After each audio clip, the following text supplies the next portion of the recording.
Learn to fuel and hydrate properly. This is where I made some of my most painful mistakes. I used to head out for long rides with nothing but a water bottle. In my head, I thought if I can get used to training dehydrated, when I start training with water, I'll be flying. It'll be like rocket fuel. But by the time I was halfway through a 2 to 3 hour ride, I was bonking. Like, that's when your blood sugar crashes and you feel like you've hit a wall. I'll never forget where I really totally came apart on one ride. I really learned this lesson the hard way. I still about 25k from home and I suddenly felt like I'd been sedated.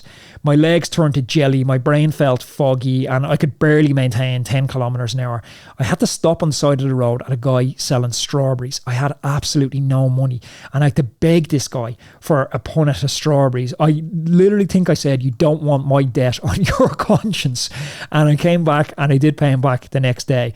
But begging for strawberries on the side of the road is a new low. The rule is simple. For rides under an hour, water is usually sufficient. But for anything longer, you need to start thinking about fuel. I aim to consume 30 to 60 grams of carbohydrates per hour when I was getting started. And on longer rides, you can go a little bit higher. The key is you need to be eating early and you need to be eating often. You can have stuff like energy bars, bananas, even just an old school jam sandwich that works really well. When you get a bit more serious, you can go to sports specific stuff.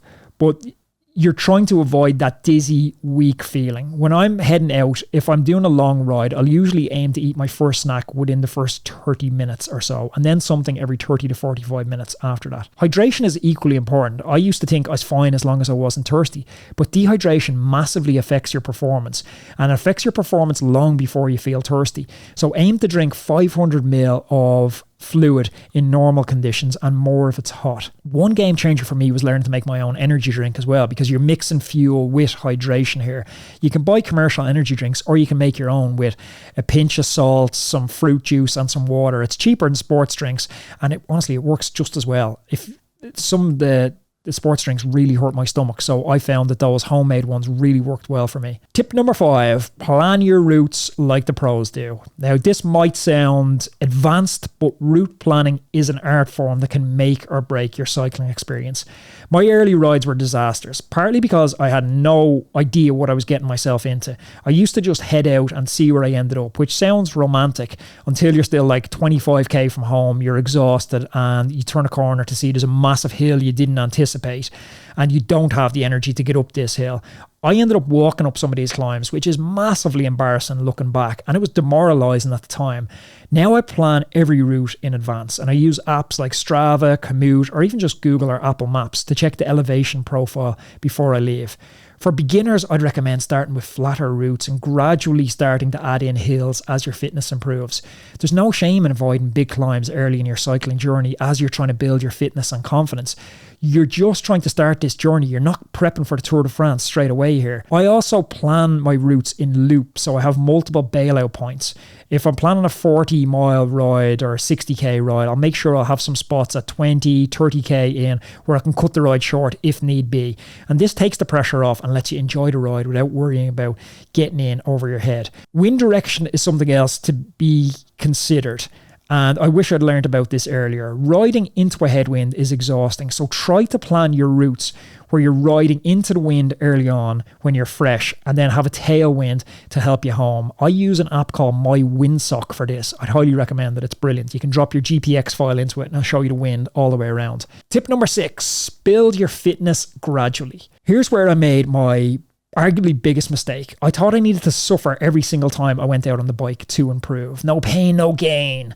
I'd go out and I'd absolutely hammer myself on every ride, thinking that pain was progress. What actually happened was I'd be too tired and sore to ride for several days afterwards. Then I learned about the 80-20 rule, and this changed everything for me. The idea is that 80% of your riding should be easy, conversational pace, and only 20% should be hard efforts. This feels completely counterintuitive at first, but it works. Easy riding should feel easy. You should be able to hold a conversation. You should be able to sing along to your favourite Ed Sheeran song. If you're breathing hard or your legs are burning, you're going way too hard. And I know it feels like you're not working hard enough when you're doing this, but trust me, this is where the magic happens. I started tracking my rides with a basic computer. It showed speed, heart rate, nothing fancy. Just something to show me the key metrics that I needed. And this helped me learn what easy actually felt like. For me, easy means keeping my heart rate under 130 BPM. And the hard efforts, that's the 20%, they should be structured. Maybe it's a few hill repeats or some intervals or joining the local group ride. But these should be planned efforts, not random suffering. So there you have it, the 6 things that completely transformed my cycling, from something I endured to something that I genuinely love. Now, I want you to try one of these tips on your next ride. Just one. Pick one that resonates with you. Maybe it's adjusting your saddle height. Maybe it's planning a better route or just slowing down and enjoying the ride a bit more. Don't try to implement everything all at once. Just pick one thing and see how it feels. And here's what I want you to do. After you try that one thing, come back and let me know how it went. Leave a comment below telling me which tip you tried and what difference it made. I read every single comment, I promise you, and I love hearing about progress that athletes are making. If this video did help you, do me a favor and hit that like button, because it helps the channel to reach more people who might benefit from these tips. And if you want more content like this, make sure you subscribe and ring the notification bell so you don't miss future videos. Remember, every cyclist you see out on the ride, they look effortless and comfortable now, but they started exactly where you are right now. They just learned these fundamentals that make all the difference. You absolutely can do this. Cycling is meant to be enjoyable, and with the right approach, it will be.